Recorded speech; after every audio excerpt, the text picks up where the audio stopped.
sharing with you kung paano ko ginawa ang DIY chip bag ni Ate Hiraya para sa kanyang birthday souvenir.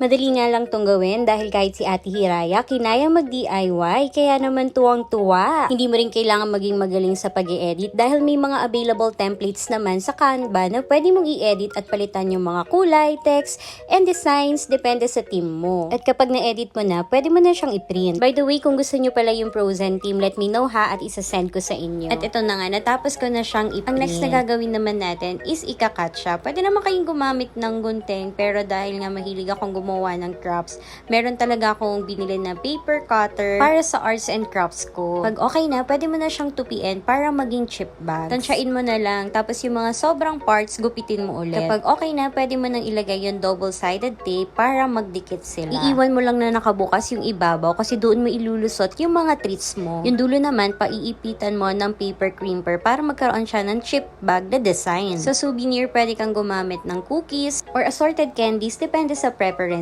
nyo. Repeat the process at i-sealed mo using double-sided tape. And tada! Ito na siya! O diba? Simple lang. Ano kayang next tutorial ang gusto nyo?